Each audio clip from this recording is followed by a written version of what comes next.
Hello, my love. Good morning to you.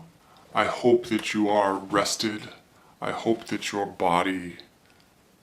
hope your body feels good.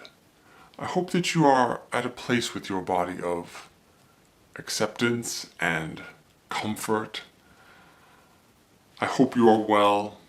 I am thinking about you as always. I hope for today that you set an intention, whether that's before you begin a specific task, whether that's an intention for the day, but I hope in some way, in some realm, that you set intention. I was thinking about holding a thought in your head and how important it was to me, and also how hard it was to do in my life, to hold thoughts in my head.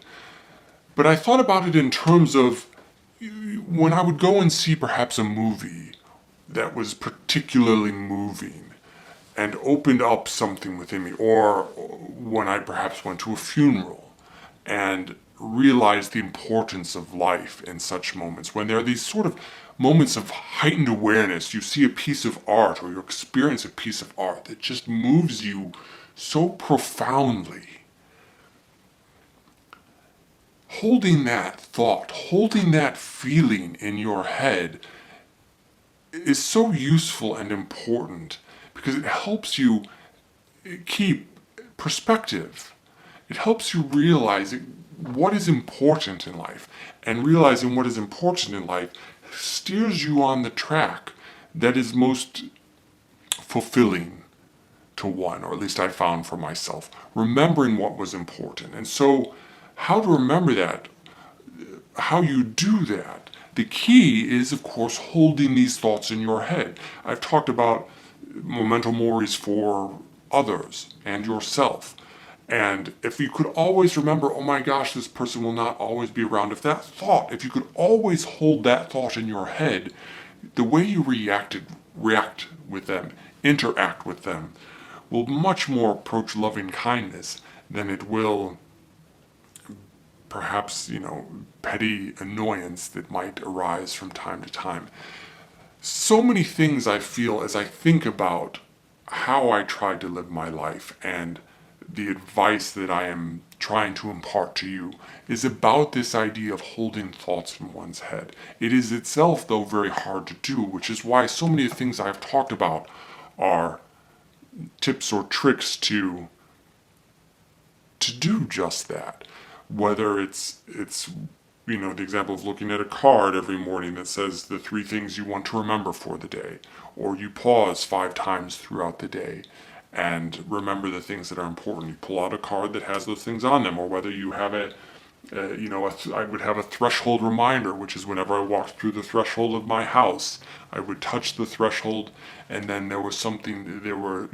threes tend to be my sort of thing, but there were 3 things I wanted to remember, which was like, okay, I'm walking through the threshold of my house. You touch the threshold as to help remind you, and that is to maintain a positive disposition. Remember that the people I'm about to see may have had a hard day. Keep myself open to loving kindness. Simple things like that. All of these things, my shrine in the morning, etc., etc. So many of these things are simply about the idea of holding an idea in your head. Awareness.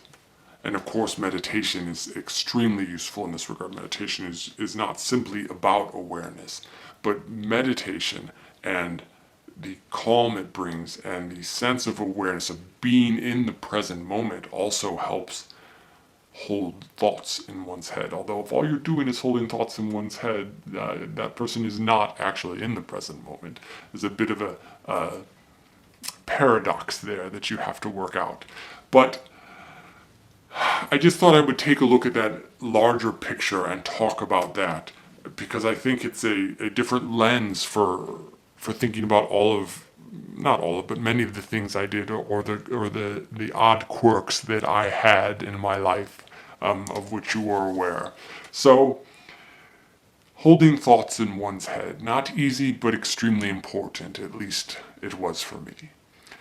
And I will leave it at that and recommend again Lekali 47. I know it's not in your preferred, I will say wheelhouse, but I don't think that's the correct usage of that term because I'm not talking about your musical skill. But nonetheless, it is not in your library of normal liking, but it's so good. So I highly recommend you listen to her music, and of course, Man vs. Nature by Diane Cook, which is fantastic.